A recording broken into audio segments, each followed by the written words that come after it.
प्रिय छात्रों, आज ये प्लांट पैथोलॉजी का 32वां क्लास है। आपसे एक निवेदन रखना चाहता हूँ आपके समक्ष।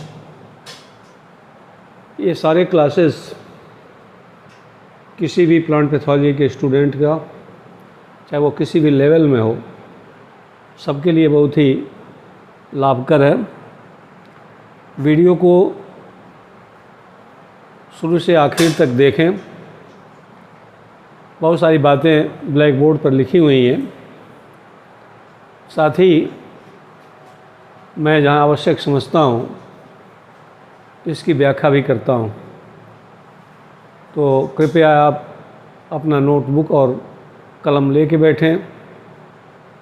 ब्लैक बोर्ड पर जो आप दिख रहा है, यदि आप पढ़ पा रहे हों तो इसको ठीक से लिख लें और फिर मैं बताता जा रहा हूँ आपको। तो आते हैं सीधे वीडियो पर। 31वें क्लास में आपको मैं बताया था कि फंगस की जो बॉडी होती है, शरीर होती है, वो दो तरह की होती है, यूकार्पिक और होलोकार्पिक। यूकार्पिक थैलस या फंगल बॉडी वो होती है जिसके कुछ भाग से स्पोर्स बनते हैं और बाकी भाग आगे चल के स्पोर बनाने के में सक्षम होते हैं। ऐसे फंगस को हम होलोकार्पिक थैलस कहते हैं। अधिकांशतः फंगस होलोकार्पिक ही होते हैं। कुछ फंगस यूकार्पिक होते हैं, कुछ फंगस होलोकार्पिक होते हैं, जिनका पूरा का पूरा शरीर स्पोर बनाने के काम में आ जाता है। जिस फंगस का पूरा शरीर, entire body converted into spores is called holocarpic thallus.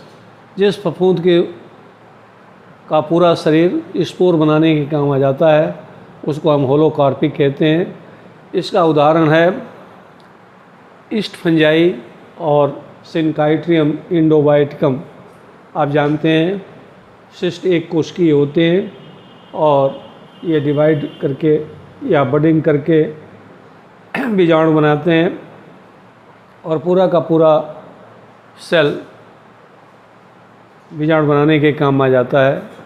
इसी प्रकार सिनकाइट्रियम इंडोबाइटिकम भी है, इसका पूरा शरीर स्पोर बना लेता है। अब मैं आपको फंगस के स्ट्रक्चर के बारे में बताऊंगा कि सामान्यतया फंगस कैसे होते हैं। तो हाइफा प्लूरल है, हाइफी सिंगुलर है। Hyphae is a tubular transparent filament usually branched composed of an outer cell wall and cavity lumen lined or filled with protoplasm including cytoplasm। तो फंगस की रचना तंतुमय होती है, बेलनाकार होती है, ट्यूबुलर होती है और ये ट्रांसपेरेंट होता है अधिकांशतः फंगस में। और इसके भीतर खाली जगह होती है जिसे हम ल्यूमन कहते हैं और उसके अंदर प्रोटोप्लाज्म भरा रहता है। प्रोटोप्लाज्म आप जानते ही हैं, दो चीज़ों से मिलकर बना होता है, प्रोटोप्लाज्म और साइटोप्लाज्म। यदि न्यूक्लियस में, यदि सेल में न्यूक्लियस और प्रोटोप्लाज्म दोनों है, साइटोप्लाज्म दोनों है, तो उसे हम प्रोटोप्लाज्म कहते हैं। अर्थात cytoplasm plus nucleoplasm is called protoplasm. तो सेल के अंदर जो कुछ भी है, यदि उसमें न्यूक्लियस है और साइटोप्लाज्म है, उसी को प्रोटोप्लाज्म हम कहते हैं। ये मैं आपको विशेष तौर से बताना चाहता हूँ। आपसे फिर एक बार बता रहा हूँ आपको कि cytoplasm plus nucleoplasm is equal to protoplasm. ये दोनों चीज़ जब सेल के अंदर रहेगा तो प्रोटोप्लाज्म रहेगा यदि न्यूक्लियस निकल जाएगा तो केवल साइटोप्लाज्म रह जाएगा। साइटोप्लाज्म में और जो सेल ऑर्गेनेलीज हैं जैसे माइटोकॉन्ड्रिया है, एंडोप्लाज्मिक रेटिकुलम है, वैक्यूल है और क्या क्या है, बहुत सारे इंक्लूजन्स होते हैं। जब वो निकल जाता है तो ये साइटोप्लाज्म भी नहीं रह जाता है। तो प्रोटोप्लाज्म साइटोप्लाज्म और न्यूक्लियोप्लाज्म से मिलके बनता है।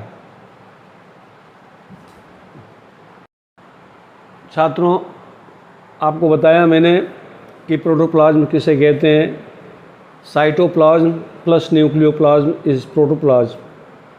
यदि साइटोप्लाज्म केवल रहता है सेल में और उसके सारे इंक्लूजन्स, सारे और ऑर्गन्स निकाल दिए जाते हैं, तो उस बचे हुए द्रव पदार्थ को हम साइटोसॉल कहते हैं। साइटोसॉल आप लिख लीजिए, साइटोसॉल कहते हैं उसे। इसके बाद ये जो फिलामेंटस स्ट्रक्चर होता है ये कंपार्टमेंट्स में बंटे हुए होते हैं, जिसे हम सेल भी कहते हैं, और इनका इस तरह से जो क्रॉसवॉल बनता है सेल बनाने के लिए उसे हम सेप्टा कहते हैं। इसका सिंगुलर जो होता है सेप्टम होता है। अब ये जो फिलामेंट्स होते हैं जिन्हें हम माइसीलियम भी कह सकते हैं, ये दो प्रकार के होते हैं। एसेप्टेट होते हैं, वो बिना क्रॉसवॉल का होता है। जिसमें क्रॉसवॉल होता है वो सेप्टेट कहा जाता है। जिनमें क्रॉसवॉल नहीं होता है उसको हम सिनोसिटिक माइसीलियम भी कहते हैं। सिनोसिटिक माइसीलियम का एक और कैरेक्टर है कि इसमें न्यूक्लियाई होमोजेनियसली समान रूप से माइसीलियम के अंदर बिखरे हुए रहते हैं। अधिकांशतः फंगस का जो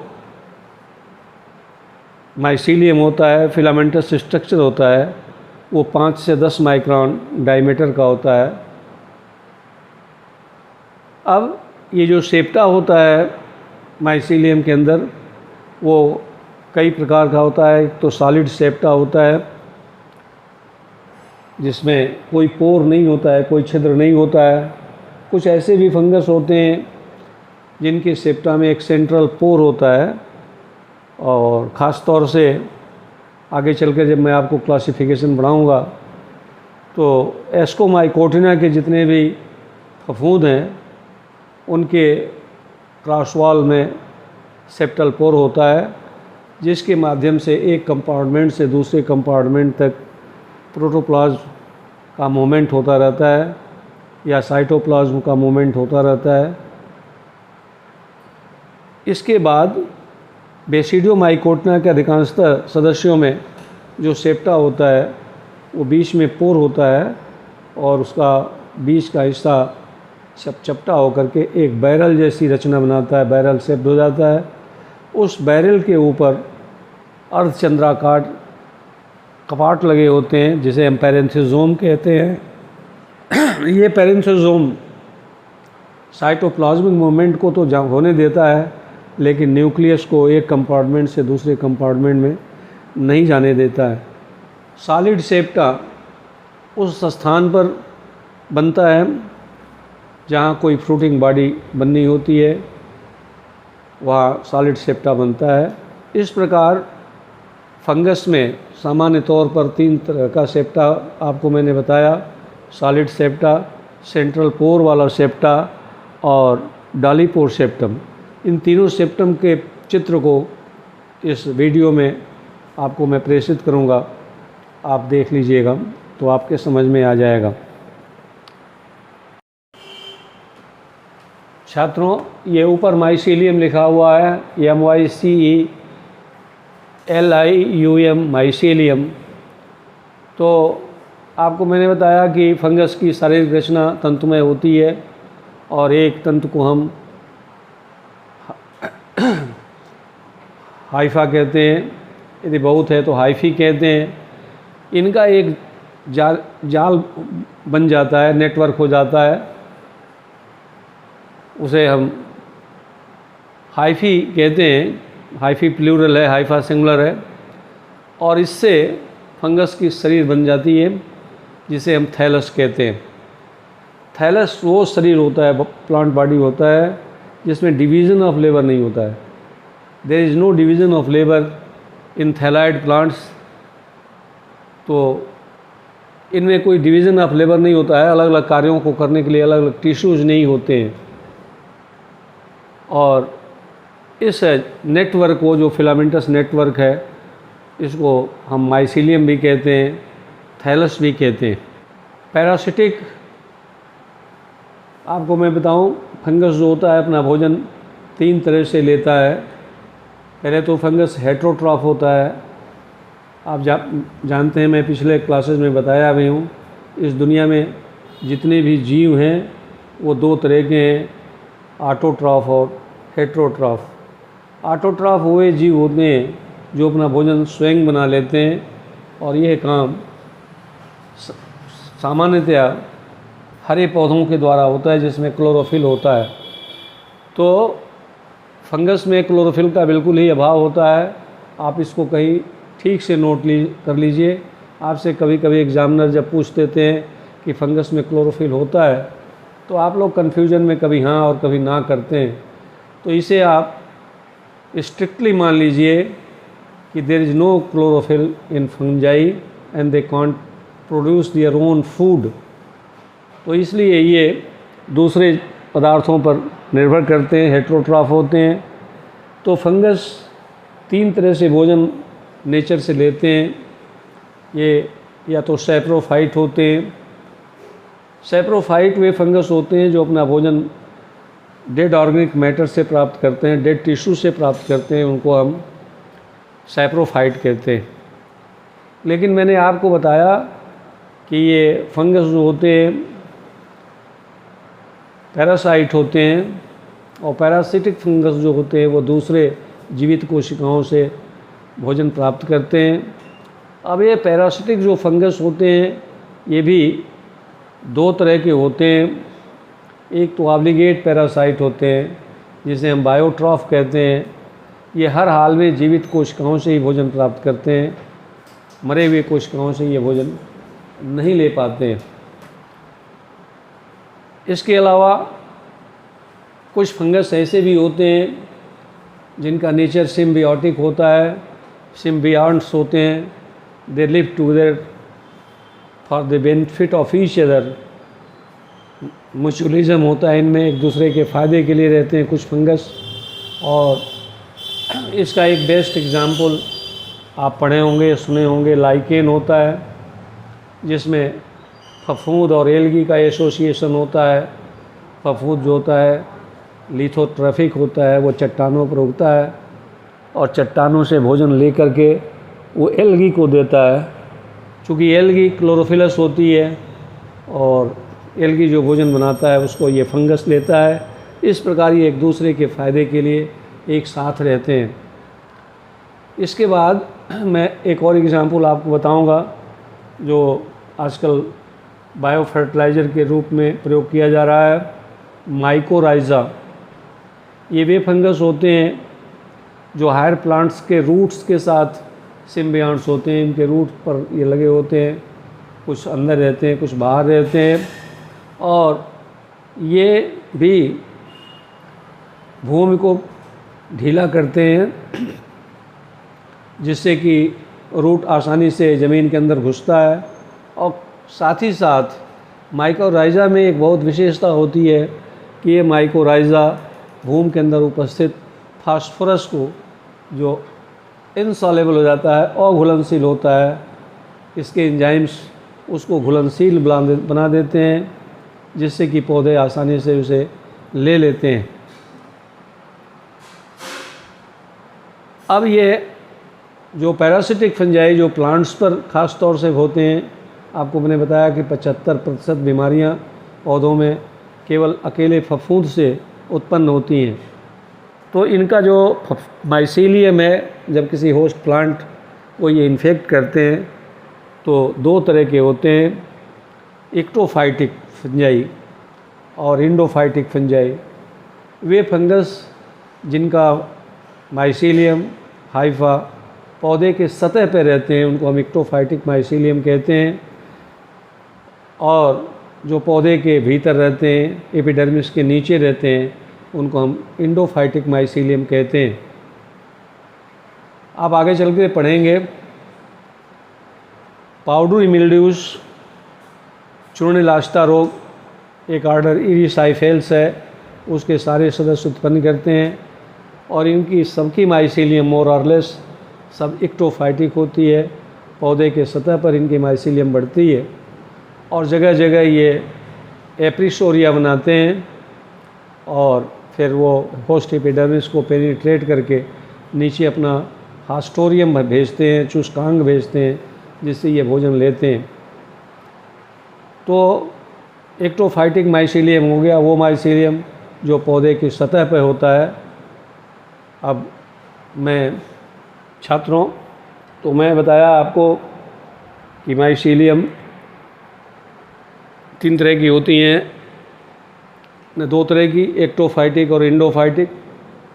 तो एक्टोफाइटिक में बताया कि कुछ ऐसे फंगस होते हैं जिनकी माइसीलियम पौधे के सतह पर फैलते हैं और वो जगह जगह फूली हुई रचना बनाते हैं जिसे हम एप्रिसोरियम कहते हैं, और वो होस्ट एपिडर्मिस से चिपके हुए होते हैं और वहीं से इन्फेक्शन पेग पहले बनता है और फिर वो नीचे जा कर के किसी कोशिका को पेनिट्रेट करता है और उसके अंदर वो चूष्कांग बना लेता है जिसे हम हास्टोरियम कहते हैं।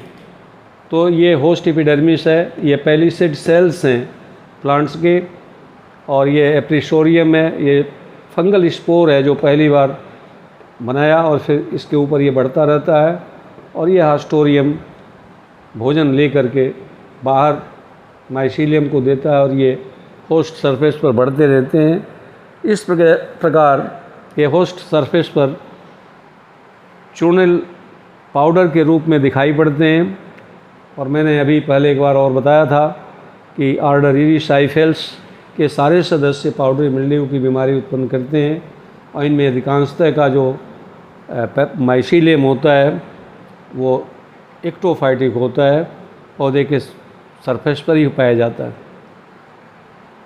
कुछ ऐसी भी फंगस की जातियाँ हैं जिनमें ये माइसीलियम अंदर की ओर बनती हैं, एपिडर्मिस के नीचे बनती हैं, उनको हम इंडोफाइटिक माइसीलियम कहते हैं। ये इंडोफाइटिक माइसीलियम 2 प्रकार की होती हैं, इंट्रासेलुलर और इंटरसेलुलर। मोस्टली जो नेक्रोट्रॉफ फंगस होते हैं उनकी माइसीलियम इंट्रासेलुलर होती है। एप्रिसोरियम से जब वो अंदर घुसता है तो कोशिकाओं को सीधे पेनिट्रेट करते हुए जाता है और ये हास्टोरिया नहीं बनाता, डायरेक्ट इसका माइसीलियम होस्ट प्रोटोप्लाज्म के संपर्क में रहता है और भोजन अवशोषित करता है। तो ऐसे माइसीलियम को हम इंडोफाइटिक इंट्रासेलुलर माइसीलियम कहते हैं। लेकिन अधिकांशतः जो बायोट्रॉफ फंगस होते हैं या हेमी बायोट्रॉफ होते हैं उनका माइसीलियम इंटरसेलुलर होता है। इंटरसेलुलर का मतलब आप ये समझ लीजिए in between the cell, space in between the cells. तो जो माइसीलियम इनके सेल्स के बीच में जो स्पेस है, यदि इसमें ही वे रहते हैं तो उनको हम इंटरसेलुलर कहते हैं। और ये इंटरसेलुलर माइसीलियम भी हास्टोरिया बनाता है और कोशिका के प्रोटोप्लाज्म के संपर्क में रहता है और भोजन अवशोषित करके फंगस को देता है। अब ये माइसीलियम जो होती हैं वो यूनिन्यूक्लिएट हो सकता है, इनका कंपार्टमेंट यदि सेप्टेट है तो यूनिन्यूक्लिएट हो सकता है, एक ही न्यूक्लियस हो सकता है एक कंपार्टमेंट में, 2 न्यूक्लियस हो सकता है, बाईन्यूक्लिएट हो सकता है, या 2 से अधिक न्यूक्लियस होगा तो मल्टी न्यूक्लिएट वो माइसीलियम कहा जाएगा। यानी माइसीलियम इंटरसेलुलर है और सेप्टेट है, यूनिन्यूक्लिएट है या बाईन्यूक्लिएट है या मल्टी न्यूक्लिएट है। अब एक चीज़ और आप जान लें कि ये हेट्रोकैरियोटिक हो सकते हैं या होमोकैरियोटिक हो सकते हैं। यदि सारे न्यूक्लियस एक जैसे हैं तो होमोकैरियोटिक हैं, और अलग अलग तरह के न्यूक्लियस हैं तो हेट्रोकैरियोटिक हैं। यदि माइसीलियम एज सेप्टेट है तो वो माइसीलियम सिनोसिटिक कही जाती है, उनमें सेप्टा नहीं होता है। तो छात्रों, आज मैं आपको फंगस के प्राइमरी स्ट्रक्चर के बारे में बताया। उम्मीद करता हूँ कि आपको ये वीडियो अच्छा लगा होगा, आपको समझ में भी आया होगा। यदि कहीं नहीं समझ में आ रहा है तो आप कमेंट सेक्शन में आप अपना क्वेश्चन ज़रूर पूछें, जिससे कि मैं अगले वीडियो में उसका क्लेरिफिकेशन कर दे सकूं, आपको बता सकूं। आपने वीडियो ठीक से सुना होगा, इसके लिए आपको बहुत बहुत धन्यवाद। फिर अगले वीडियो में आपके साथ मिलते हैं।